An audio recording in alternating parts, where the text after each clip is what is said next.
Hey, welcome. Today we're going to get into a really fascinating research method that's totally changing how we solve problems in education. It's called educational design research. And, it's all about one thing, building solutions that actually work where it matters most, in the real world. So let me ask you this. Have you ever seen this happen? Someone comes up with this incredible new teaching strategy, or maybe a brilliant piece of software, and on paper it seems absolutely perfect. But then, when it actually hits a real classroom, it just falls flat. Why does that happen so often? Well, it really boils down to this huge gap. See, research that's done in some sterile, controlled lab environment, it just can't account for the unpredictable, messy, and, let's be honest, wonderfully chaotic reality of a classroom. An idea that works in a quiet lab has to be tough enough to survive in the wild. So, to bridge that gap, we need a totally different way of thinking about research. We need a method that isn't just about, standing back and explaining problems from a distance. We need one that gets its hands dirty, one that's actively building and tweaking solutions right there in the middle of all that real-world mess. Okay, so let's look at the fundamental difference here. Traditional research, a lot of the time, its main goal is just to understand what is.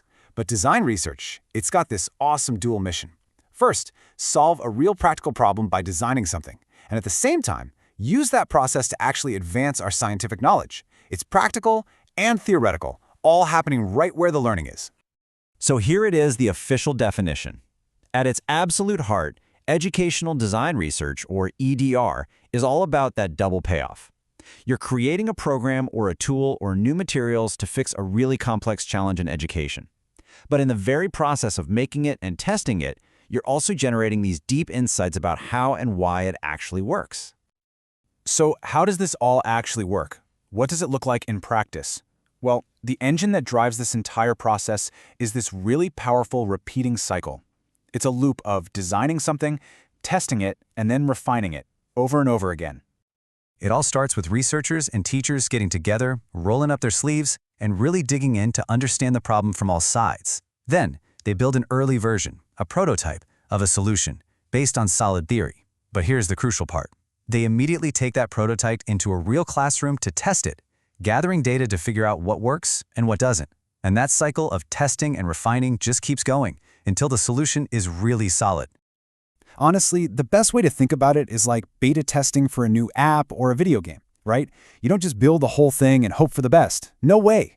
You give an early version to real users, you see where it breaks, you listen to what they say, and you keep making it better. It's not a straight line from A to B, it's a loop of constant improvement, getting you closer and closer to the best possible solution with every single cycle. Okay, all this theory is great, but let's make it concrete.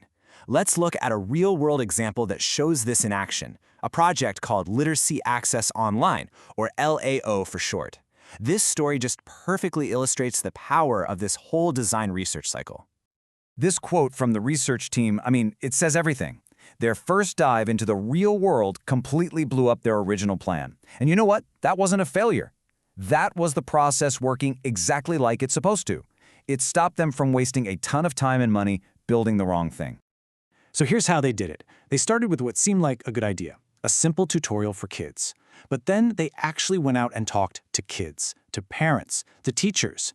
They created these rich profiles of their users, called personas, and revealed a completely different need. So they tested simple, non-digital prototypes first, gathered tons of feedback in these really fast microcycles, and made a huge pivot.